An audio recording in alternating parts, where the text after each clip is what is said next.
Hello and welcome. For this segment of combat interviews, today I am going to be interviewing the lovely Squire Lumi.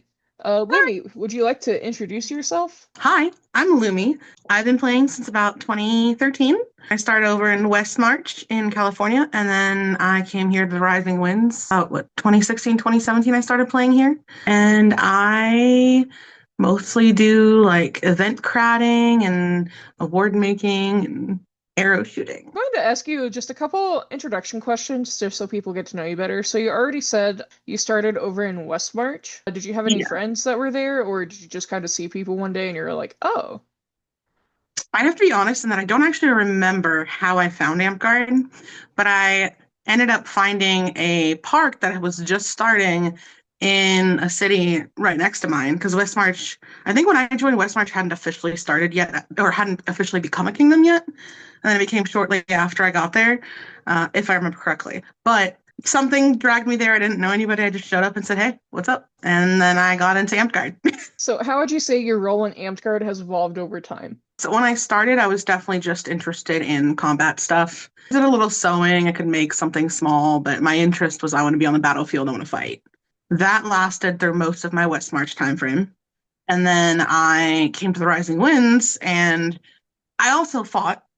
Before COVID, I did a lot of fighting, but circumstances at local park kind of turned into me doing some leadership, which then led into me getting to work on some events. And then I realized the biggest thing I love about Amp Guard is just being able to crack, like put on an event for people to enjoy.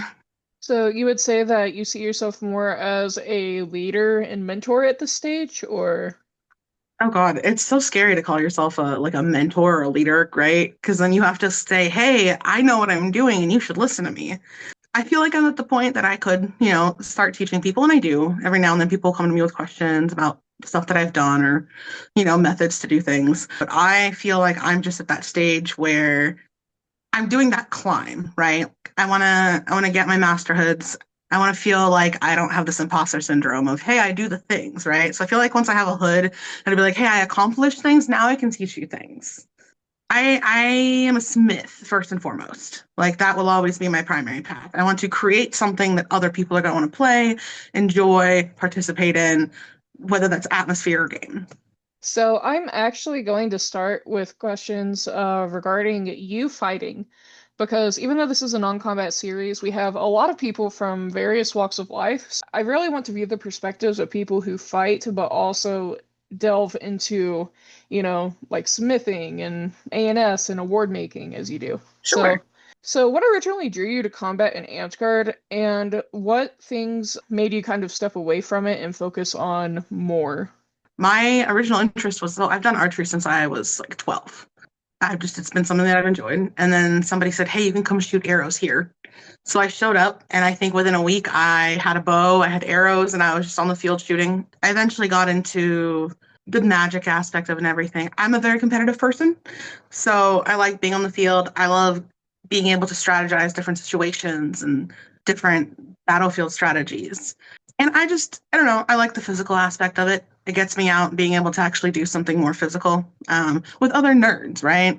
I'm not running a marathon with people I can't keep up with. I'm playing a nerdy game that I can play at my level and still not get left behind. And then I did that all the way through COVID. And then I quit the game actually in 2019 for about 3 years. And Oh. when I quit, COVID happened. I started working from home. I gained a lot of weight. And when I came back and after COVID, I think I came back in 2023. I didn't have the endurance and the physical part of being able to do all the fighting. I could field for like 15 minutes and then I was out. So I had to find other ways to do things I enjoyed. And pre-COVID, I had done some cratting. I did I think I was Shadow War with Manima at one point or Co-War, I can't remember. And I had done an auto thing with Rickus where I was his shadow for Bridge Wars, I believe. So I tried my hand at cratting, but after COVID, I was like, all right, well, I can't fight. I got to enjoy the game somehow.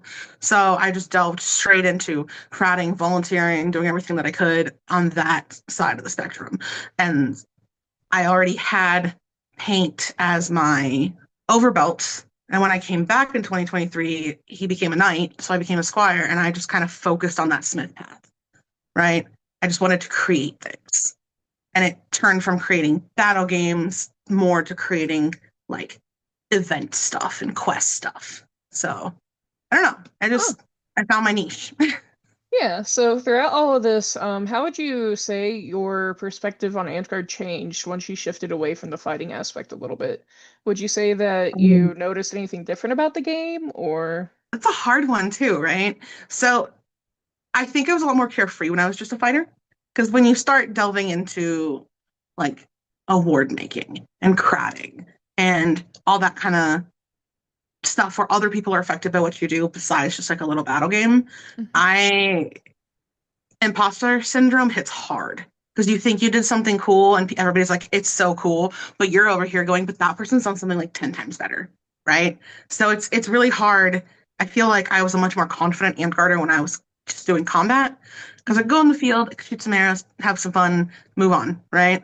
I feel like I've started paying attention a lot more to perceptions in Amtgard, uh, to kind of managing different groups and their interests, like when you create an event, run a non, even if when you're, regardless if you're running non-com stuff or tournaments or whatever, you're trying to kind of like appease everybody, but understand that you can't appease everybody at the same time.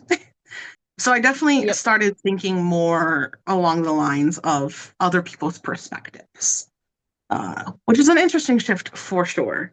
I don't think I could say it became any more fun or less fun. I enjoy both aspects. It's just kind of a different mindset when you're doing non-com stuff because you're not just worried about going out on the field and how to fight somebody, sword to sword, arrow to spell. You have to think how you're going to navigate the more social aspect of the game. That's Oh that's the yeah. hard part. Hmm. It definitely helps if you've got good mentors.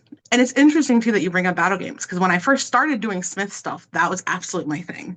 Like I wanted to make battle games. That was my niche. I wanted to be Warcrat, all of that. It's interesting too because as I stepped away from the fighting side myself, I kind of opened more doors to me experiencing more on the non-com side. So I've come to like doing things like we're running Iron Dragon at Bridge Wars, which is super exciting. Like I get to bring something kind of, I think it's been done before, but still kind of unique to the crafter community, right? In what ways did your background with fighting in the game help with non-combat contributions? So do you see any of like your competitive side, for example, come out with service and ANS, or? I am a really competitive person. That tends to mean that I'm a little hard on myself sometimes. And I need people to like come to me and go, Lumi, shut the fuck up. You're doing fine. Don't stress about it. Right. But also, it's really interesting, I found, to have a perspective from the combat side too. Because when I put together something non com, my brain is, I already know what the non coms are going to like. Because it's, it's, it's easier to create a non-com idea that non-coms are going to go, oh, this is something I can do. This is something for me.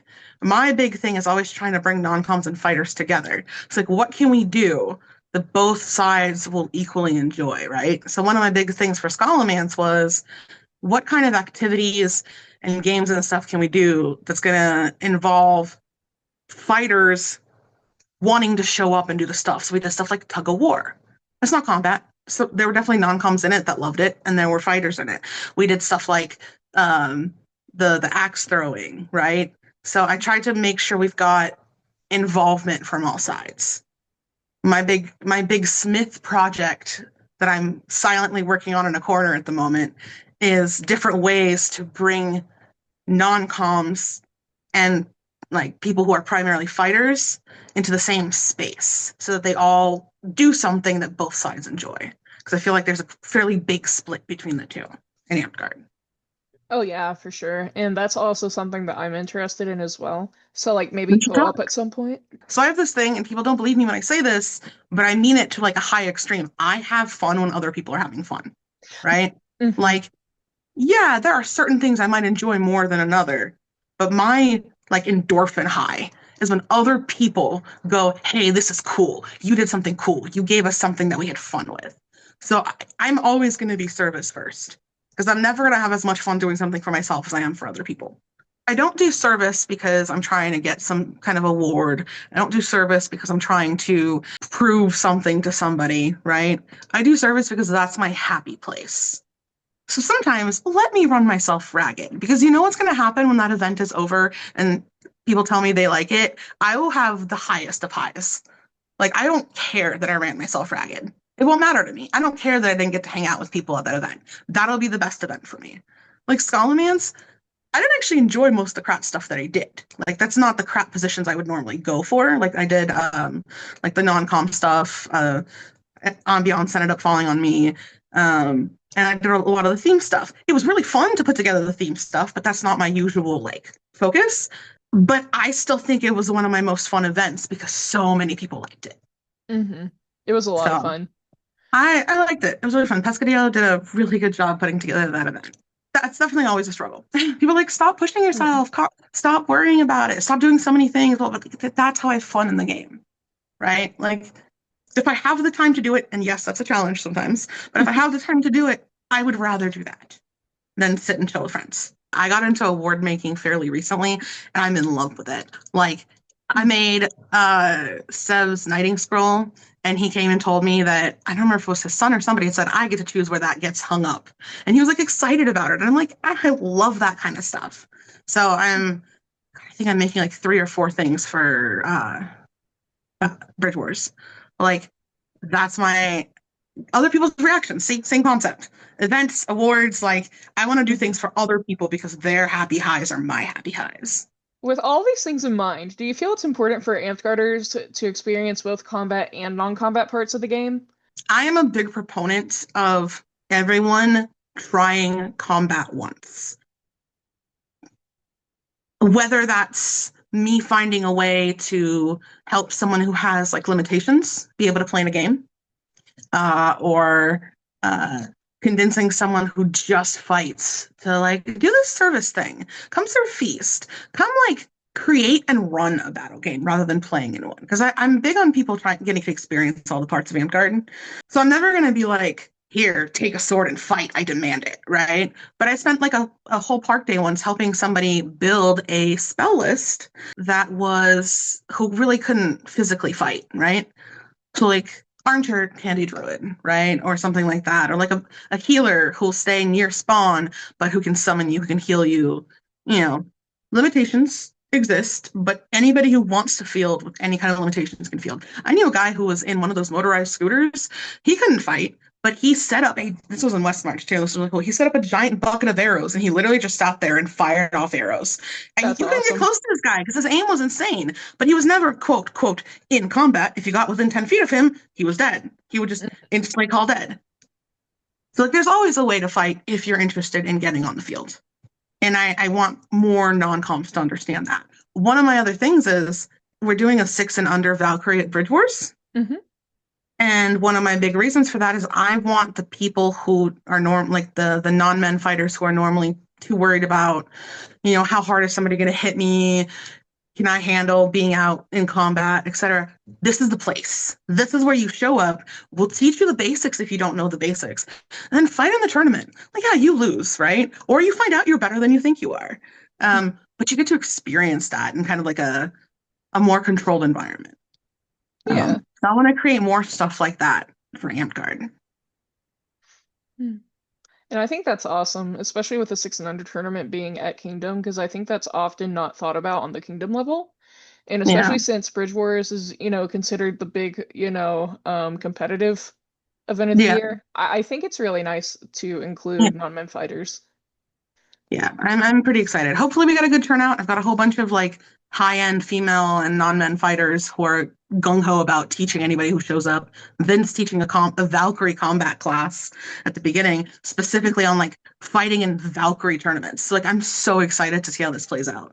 But I'm hoping in the future to convince other crats and stuff to run more like Valkyrie stuff or even just in general, like 6 and under tournament stuff at Kingdom, so you can experience players beyond your like Grand Duchy or local park in a Mhm. tournament setting without, getting knocked off the field every single round by some like about to be warlord in a pit. So, And I remember my first Valkyrie too. Like This was back when I still had a lot of physical limitations. Mhm. But when I showed up to, I think this was Evan Trials 2023. I think that whichever one Paint got knighted at, I think that was it. Yeah. Um, I showed up and then they had a Valkyrie tournament, and I was like, this is new. Like this didn't happen before pre-COVID. I don't remember this. So I said, hey, let me fight. I got through like two-thirds of the great category before I was like, I physically can't. I'm done now, right? But I had such a fun experience getting to fight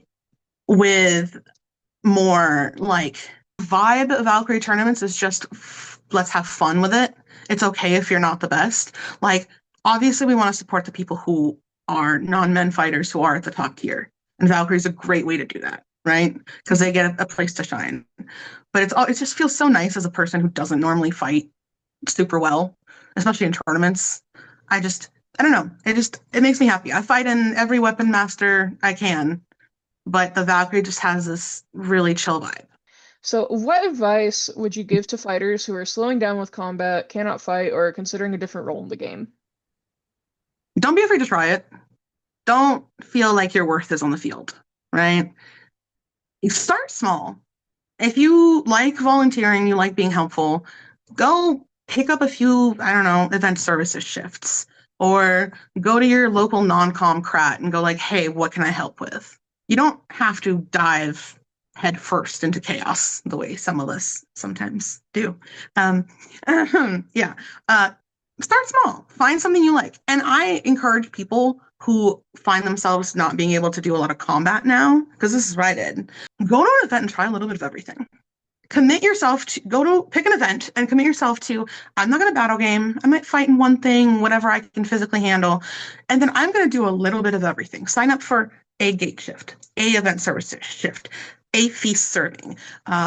Commit yourself to making something small for arts and sciences, right? Get involved on that aspect of it. Night quest, role play stuff. I know some fighters who thought that they would never role play. They're like, that's stupid. I just want to fight. And then they tried it, okay? And they are now like some of the biggest RP nerds ever because they want to be that NPC. They can still fight, but they get to do something extra with it, right? It's massive. If you want to bridge from combat into non-combat stuff, get involved with Night Quest. Like have that little transition from fight with roleplay to being a talking NPC, right? Who maybe doesn't fight. Then help set it up, get involved. And also, if you like combat, make battle games. You can breathe and run games without fighting. So there's Mhm. always a pathway. Just figure out what it is that you like. I've seen coaches who can make the difference. Mhm. Like take your game knowledge and put it into creating a game that the players are going to enjoy because you have the knowledge. Into reaving, right? I really enjoyed helping run one of the rings for Bridge Wars last year, because I think Smurf was Warcraft, if I recall, and I got to run a ring. So I didn't fight last year, but I was right in the middle of it. It was so much fun to get to see the coaches and the pages and everybody kind of interacting with it too. You can get super involved without having to pick up a sword. Yeah.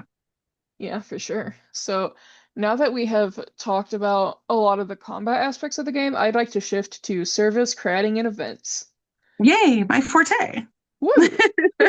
Let's see here. You've already talked about how you've helped autocrat and run different parts of events and whatnot. So let's talk. What is the most challenging or fun part of coordinating different things for an event? Oh my God, seeing it all come together, going from the chaos beforehand to the fun. And I do enjoy the pre-event aspect of like kind of putting everything together.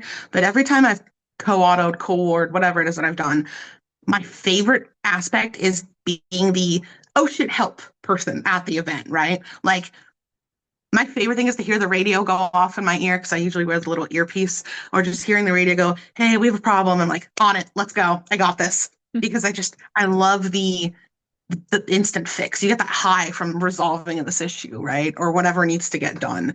That's definitely my favorite aspect, for sure. So, what would you like to see more of at events? Is there anything specific that you, as an event runner or someone helping with service, would like to? Well, we're a LARP. Some more roleplay would be awesome. I come from the realm of Vampire the Masquerade and Oh, like I played a little bit of Trials of Terra Nova. I do a lot of like text-based role play stuff, world building, etc. So role play is really my true comfort zone in Amtgard, but Amtgard doesn't have a lot of role play. So I've actually been saying that one of the things I want to do when I'm done with March event and autoing that is I really want to start focusing on the role play aspect and kind of we did this on Bridge Wars. I think this was Bridge Wars 2018. Don't quote me. I really should pull up my list. But I got to run a lot of role play based stuff, and one of the things we did is we made these armbands that were color coded. So the armband itself was like blue and black, so everybody saw the armband and went, "This is a person that role plays." Period. And you could wear it on your head. You could wear it around a weapon. We made them kind of modular adjustable. Um, and it was a green stripe, if I remember correctly. It was a green stripe that said, "Hey, I just want calm role play. Like, I don't want to combat. I don't want you to get like villainy at me, whatever. I just want to role play day life type stuff. And I have a character come talk to me about stuff." And then you had your red stripe, which meant sneak up on me, stab me, fight me, like engage me in your villain monologue, let's go kind of stuff. And I think that event had the most role play. And I saw a lot of role play kind of happening around that time frame. One of the people who I think was really big at helping role play was Rune. There's a couple people I want to talk to about kind of recruiting them on for March event because March event is going to be a very role play heavy event. It's funny because it's going to be really combat heavy, but also role play heavy. Because again, the baby of trying to mix the two together, right? Non-common combat kind of intertwined. But I'm really hoping to bring some of that to March. And then hopefully from March started kind of rolling with more role play in general. We have this idea. I don't know if you know D&D. Somebody, I think, told me it was like the West Marches campaigns type stuff, where multiple places are doing the same event at the same time, or each place can affect it. So, like, I was going to try and find, again, this is like a March beyond concept because I'm so busy right now, but I was going to try and find maybe two to three, three to four people from each sides of the Grand Duchies and stuff to all be part of this one big campaign where we run concurrent events where instead of asking people to drive 8 hours for a role play day, we will all host a role play day and we will all be part of the same thing is happening. Maybe portals are popping up all over, the rising winds. And so everybody has to defend a portal, that kind of stuff. Trying to get everybody involved in role play at the same time so people can get more involved in it online too. Because right now I feel like most role play is localized at your parks. Oh And you yeah. might go to an event, have something small role play happening, have a night quest, but it's never like there's never any incentive to be in character all weekend. And I want to fix that. I want to have that atmosphere. I know it's Amtgard. It's always going to be a boffer sport. It's going to be impossible to make it entirely role play focused, right? But there are definitely ways to enhance those options. So that's my kind of like overarching lifetime goal in Amtgard is to try and bring more role play to it. Yeah, and one idea for that potentially is also hosting random encounters. If you really want to get the fighting people involved, where there's Yeah, like random goblins or something come out and they just, attack you, and then yeah. your characters have to respond in a timely Don't manner. don't talk about my plans for March events so openly. I'm sorry. My No, bad. you're good. We have a lot of like cool little small ideas. I'm hoping that'll come to fruition in March. But that's one of the things. That's part of it too, right? What like if I can get three or four people from each Grand Duchy, preferably in different corners, like maybe this one person decides I'm going to visit this neighboring park next door. This park is an hour away from me, but I'm going to grab three or four people from my park, and we're not going to tell them what we're doing. We might tell their monarch, right? So the monarch knows. And we're going to show up and we're going to raid. And the whole park can be surprised about us showing up. And it can be part of the story, right? Mhm. So a lot of stuff like that. Yeah, that's definitely hopefully in the works. That'd be really cool. I'd love to see that. It's a So, big project, but I'm hoping. so this might be a question that's a bit hard. I'm not sure. Okay. When providing services for an event, do you prefer to be in a background role or in a role that interacts more with participants? So do you prefer, for example, auto-cratting or, having to prep for an event more, or do you prefer like RP, NPCing, stuff like that? Both. Like it's an easy question for me because I like being the background, like you don't see me, I get everything done. If the event runs smoothly and you don't know that I did anything, perfect. It means I did it well, right? Mhm. But I also love being the NPC, the game runner. Like I'm comfortable in either role. I'm a very weird, like I like socialness, but I don't need it to thrive, if that makes sense. I'm comfortable on either side of Yeah. that. If there are, what are ways that crowds can be more mindful of non-combatant participants? Try to find a way to involve your non-coms in something beyond just, hey, here's a non-com festival and an arts tournament, right? Somebody did a really cool Bridge Wars where they had a non-com component on the side. Bro, I got to start a fire, right? I got to make a fire to make something that like made pennies not sink in a water jar, and then it benefited my team. It's something small, but it was a really cool aspect. Or like you have a tournament, right? We did this really cool thing, that was pre-COVID called Tide of Roses, Hmm. I think is what the Rise of the Butcher or something. And At Griffin's Perch? yeah. I was And there. were you there? Oh my God. Yeah. So you remember when people showed up at gate, Hmm. if you were a fighter, you got a single rose to as your entry into the tournament that we had later. And your goal for the first part of the event was every person who showed up at a gate that was a non-com got roses and could like purchase more roses with for a dollar donation or earn roses and stuff. And then you took those roses and you supported your combatants. So it brought everybody to the field going like at a real jousting tournament or something, right? Or a combat tournament. Everyone's involved. Everyone's interested in it. Everyone has a stake in the game. That was my thing for Scholomance too. It was like, okay, so fighters can earn points for their teams, but the fighters are going to be fighting on the field no matter what. How do I get everybody else invested? Right? So I just find ways that every part of the event that you host go, how can a non-com fit in here? What can a non-com do here? And just kind of get people invested in wanting to be around and enjoying it. Pull the non-coms out of their little crafting corners and, hiding in the feast hall, working on feast, and give them reasons to be involved during like battle game aspect or tournament aspects. Would you That say was you had a favorite event that you have smithed or a favorite battle game that you created? clarification question or point here. I think smithing is more than just fighting and battle gaming. I think putting an event together, putting a non-com thing together, all of that is smithing. You are Oh, yeah, creating for sure. like a and this is a definition that sometimes gets lost in the waters, right? Like Hmm. it's interesting because I used to be a smith that was primarily game focused. I wanted to battle, like create battle games. I wanted to run battle games. I still do that. I still enjoy that aspect, but I'm finding that I like creating the experience of the event even more. Like Scholomance absolutely sold that for me, right? I Hmm. just being able to create the atmosphere through the events that you make. Um, I think my favorite though was I don't know if I have a favorite game. I haven't done a lot of game smithing post COVID, and my memory is terrible. So I know I have documents on all my previous games, but heck if I remember. One of my favorite things, smithing wise, though, was so actually I had this really cool thing that I did for Scholomance. We keep coming back to Scholomance just because that had so many cool little things in it. I have a Cricut, and I found a way to make these little tearaway envelopes for quests.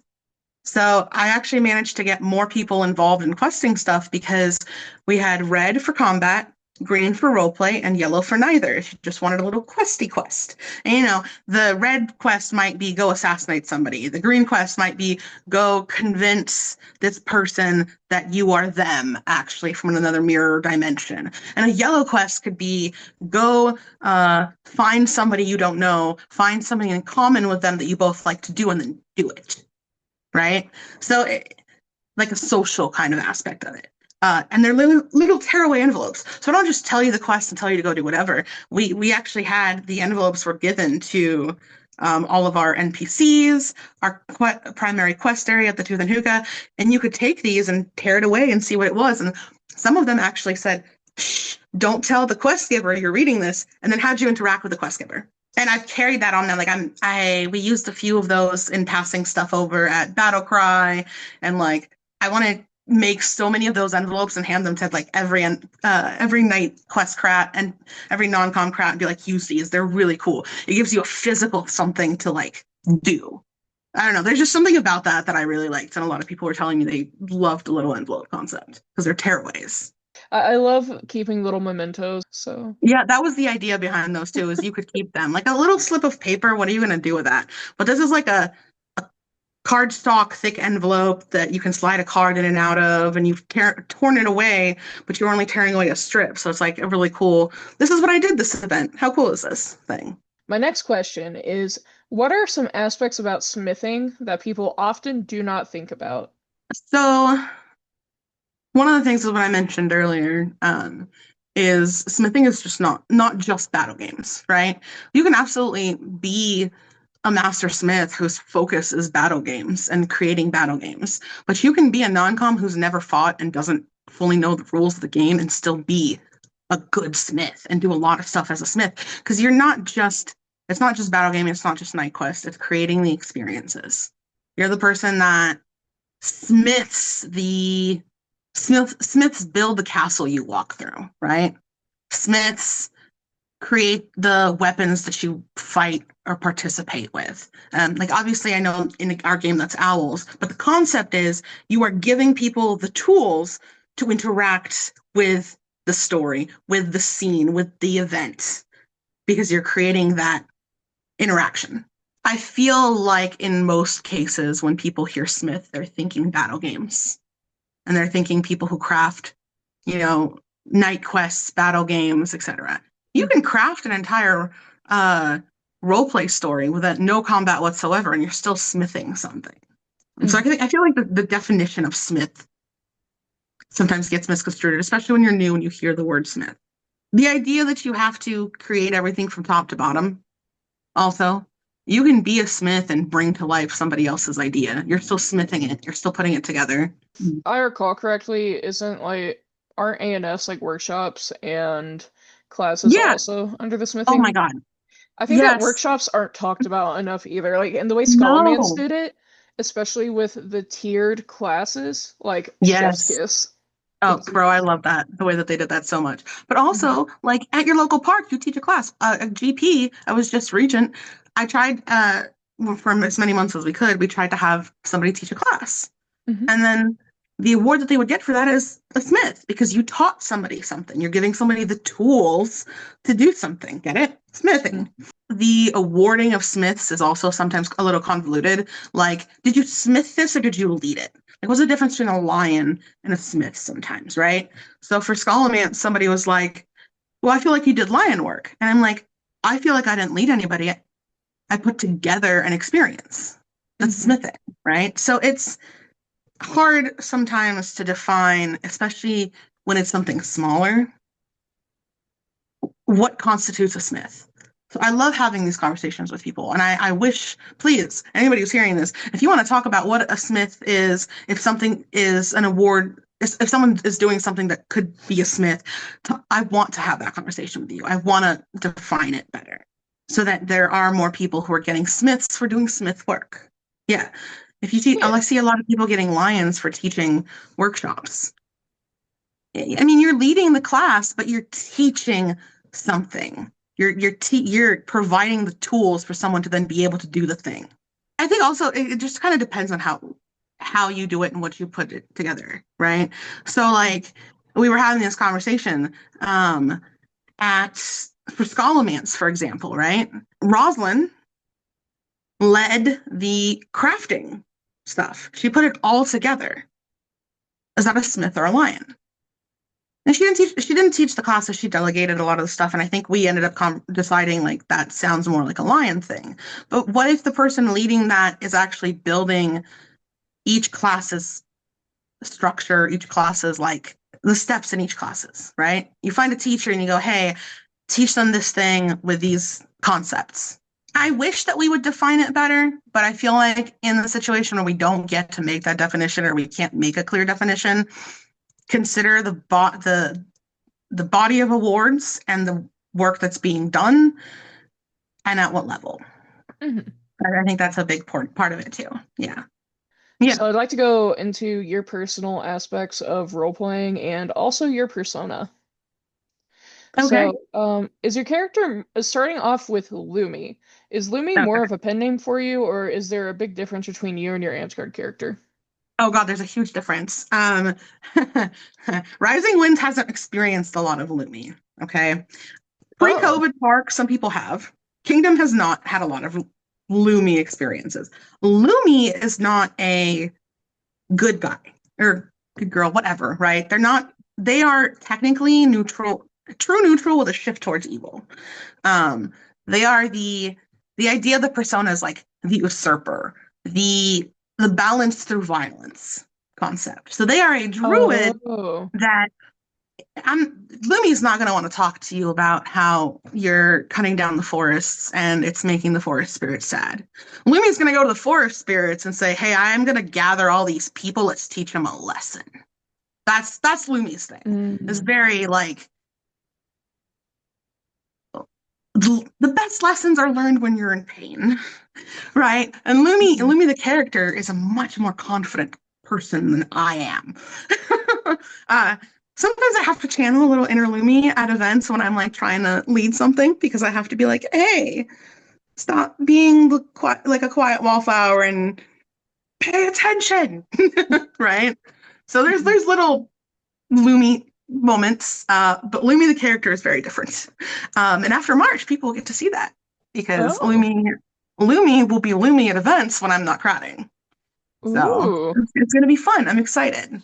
that's Lumi going is to be very much interesting. the my symbol. I wish I was wearing it. My heraldry is snakes wrapped around a potion, like a poison potion bottle. That is Lumi in a nutshell. She is very like manipulative, strikes when you're not expecting it, like will fool you into assuming that she's this just druidic person until the fangs are in your neck and the Ah, daggers at your throat. I'm so excited to be able to finally get to actually roleplay and like bring Lumi to events. Yeah, that's I'm so excited. fun. It's gonna be fun. So, how'd you come up with Lumi's name? Oh, oh, I like that you asked me this. So back in college, we played a lot of Dungeons and Dragons, and I came up with a character that was she was a tiefling eventually, and events turned her into an Aasimar. But her name was Luminaria. So actually, for the longest time, my name in Amtgard was Luminaria. And then I think it was post COVID, I was like, I don't ever introduce myself as that. Everyone knows me as Lumi, Slice, and we just left Lumi in there. But technically speaking, her name is Luminaria. Oh, Mm-hmm. that's Yeah. cool. So, and quick question also just for clarity, does Lumi go by they, them, or she, her? I, it doesn't matter. She, they? Realistically, it doesn't matter. Okay, Yeah. well, I just want to make sure because Lumi Lumi as a person and as a druid is very much a like concept person and doesn't uh care about the gender aspect of it. I usually use they them on instinct most of the time, but she's not inherently they them. You can call her her. It doesn't matter. okay. Thanks for that clarification. I'm sorry Yeah, if that was a weird absolutely. question. It's like, You're totally good. like I know some people also whose characters are, the different gender than they are Yeah, in real life, so I just try to make that, clear. absolutely. So you mentioned Lumi is a druid. Does Lumi have a backstory? Or is that a secret? Um, I can give you aspects of Lumi's backstory. Lumi was not always a druid.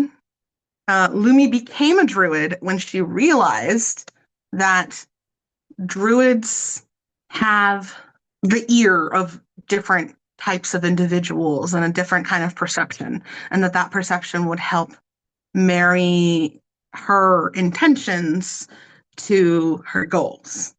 Um, Ah. Lumi used to be like a warmongering, like I would call a barbarian the closest thing, right? Oh, Yeah. So Lumi used to be interesting. just a combatant primarily and very just like "Rah!" kind of character. And then Lumi met a certain individual who taught her the art of social intelligence, social manipulation, Mm. uh, the guidance of people's perceptions kind of concept. And so since then, Lumi has been a druid, as far as anybody knows. Lumi's end goal is a particular level and area of influence, which I can't spoil because I'm really hoping to get to like build out this ambition in character. Lumi is a lot more ruthless, give me blood than she'll present. And that is because of where she came from and who she was. I think that's the best I can do right now. I'm excited. I'm really excited to get more into the role play. Do you prefer a static RP role where you know exactly what to say and do, or do you prefer a role where you can improv and do different things on the fly? I'm definitely an improv person. I can do a very specific NPC role, but that falls into wanting other people to have fun and being able to provide that experience. When it comes to like what I personally enjoy, give me a goal, give me a tool, and I want to do it. So like Battle Cry, I got to NPC for Night Quest for the first time in a while, and my character could only say one line. And we were being accused of murder. And I could only say for the money. That was it. But it was entirely up to me to create the story around that. So we ended up coordinating with the other people in our group and creating a whole story around it. And that gave me the ability to improv interactions with people beyond just saying, for the money, right? Yeah, I'm definitely give me guidance so I can do what you want me to do. But if you let me off the leash, you get way cooler interactions. But I'm also a theater kid. I did improv in high school. Like that's my comfort zone. So yeah, like I just enjoy being able to create the story versus just following a script. What cultural aspects keep you coming back to Amtgard? Most of my friends are Amtgarders. I found when I left Amtgard, I kind of became a little bit more of a hermit.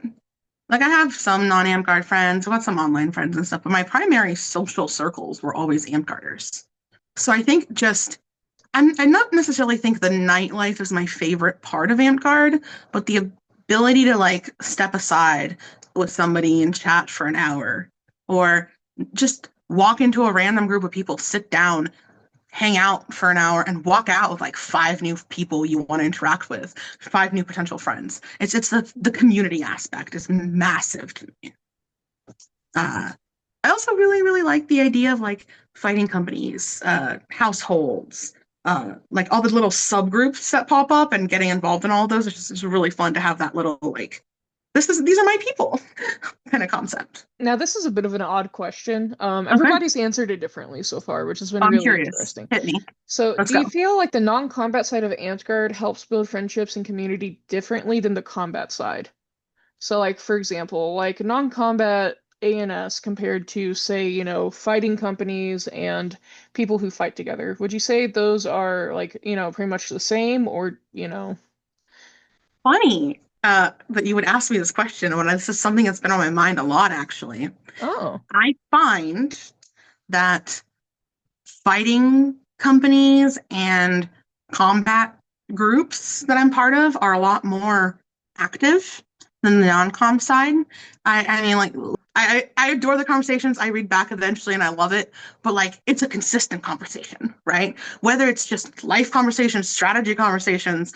I have a lot of non-com communities, but none of them feel like family the way that, my Beltline Kingmakers does, because I feel like it's just so much more active. I don't think that's true in everybody's case. I think every group is different.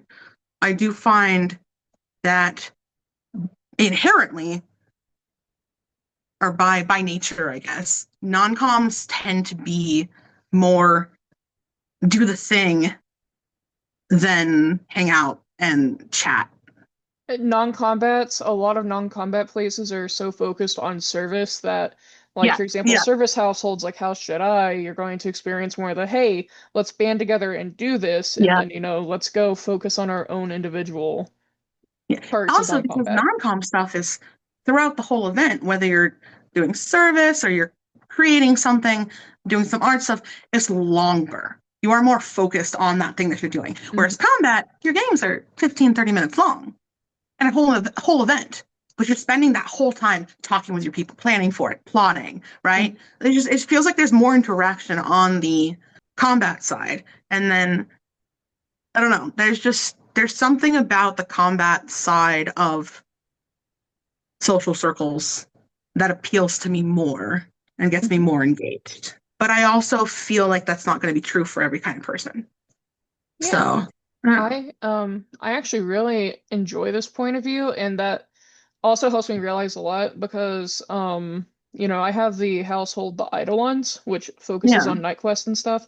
So thinking of that and keeping that in mind is actually really important to me because I want to make sure that, we feel interconnected beyond, yeah, hey, do this thing for night quest. So I right. really appreciate that input. Thank you. I never really thought of it like that. So, And it's interesting to think about too, because you would assume the non-coms be the more social, like you're not fighting, so you should be more, like the more social side of things. mhm. I don't know why, but in the groups that I'm in, I found that to be the opposite. And I don't know if that's a unique experience to the circles that I run in, or if that's normal to most people in Amtgard. There's something, I think also actually a big part of it is fighters do everything together. You stand out on the field alone, and what are you doing, right? Yeah. Your non-coms, your crafters are crafting on their own. Your service people are working in their small group with whoever they're working with, maybe leading a person or two or volunteering several hours to gate. So you have a lot of small micro interactions with one or two individuals as non-coms. I see a lot of non-coms, will hang out and chat in small groups for a while.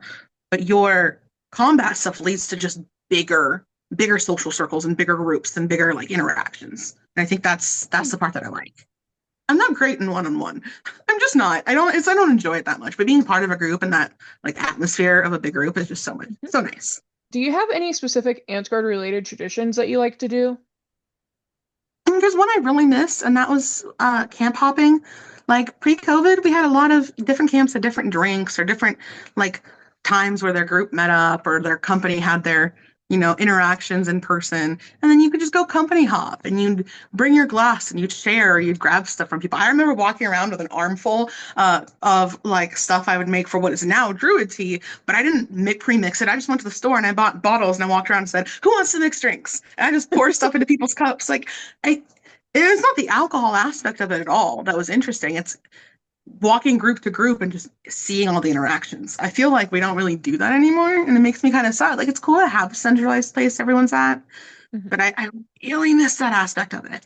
Hmm. I feel like my Amgard traditions were all pre-COVID. I feel like now I just do so much cratting and stuff that my Amgard tradition is run around and get things done and do things.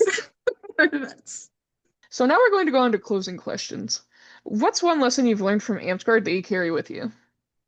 Oh my God, Amcard taught me so much about perceptions in general and just Oh. like how how the way that you're perceived, like everybody knows the way that you're perceived isn't the way that you sometimes intend to come off, but it's how to manage those perceptions. I've taken that into my real life, into work and social interactions, and it's done a lot. Like I feel like I'm a very different person than I used to. And I get told a lot I'm a very different person than I used to be. And I think a big aspect of that is just Amcard gives you so much experience and all at once in a big capacity at learning how to handle social situations with a ton of different people. So just the idea of perceptions and how they apply and how like the emotional intelligence and the social intelligence behind how to interact with those perceptions. It's a whole new world, dude. I can't even begin to explain it. Like having a Yeah. place where it's all nerds. Most of us are nerds. Most of us are neurodivergent. Like I feel more comfortable making the mistakes in Amtgard than I would in a real life social situation. Not a real life, but like a normal social situation, right? Yeah. So there's a confidence boost there too of like being willing to just trust my instincts on how to handle something or how to respond to something and not just kind of hiding in a corner hoping nobody notices me. I still do that sometimes. Fair. I do too sometimes. Yeah. What do you hope your legacy in Amsgard will be? Hopefully that I brought more role play like interactions to parks and kingdom stuff and kind of help put it together. Like I never want to be storyteller because I don't have the creativity to do that. I have the logistical side. So hopefully being able to support the storytellers and the stuff like that into making Amtgard a LARP with boffer fighting and roleplay versus just boffer fighting. That's the goal. And finally, last but not least, where do you see Amsgard growing in the future? And I lied. This is the second to last question. But where do you see Amsgard growing in the future? Growing in the future. I think Amgard is working towards a more cohesive mesh of combatants and non-combatants working together. I do think it's heading in that direction. We seem to be more interested in asking ourselves the question of how does a combatant fit into this, or how does a non-com fit into this? And I think as the world gets more interested in nerd culture as a whole, hopefully, I see Amgard kind of growing and getting more involvement from people who wouldn't normally search LARP online, right? So I'm very curious to see if it'll become more mainstream as the nerd culture becomes more and more mainstream. Are there any closing things you want to say, maybe to someone who's interested in smithing or RP?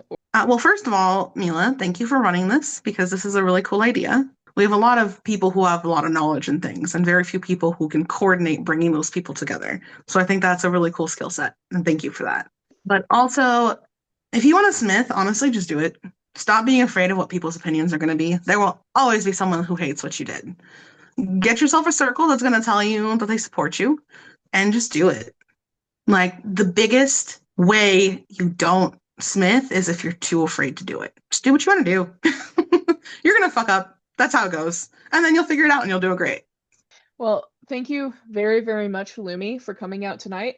I really appreciate all of the things I've learned, not just about smithing, but about event services and cratting, and getting to learn more about you and your persona. I can't wait to interact with Lumi in the future. So No, thank you very, very much, and I greatly appreciate it. I appreciate you and thank you for the opportunity. This was fun. Thank you for listening to this podcast. If you'd like to hear more about non-combat participants in Amsgard, consider clicking on the like and subscribe buttons. This lets me know you like my content and would like to listen to more in the future. If you would like someone specific to be interviewed, or you'd like to have me interview you, please reach out to my Discord server at Mellafalaman or message me on Facebook using my real name, Megan McLean. Thank you!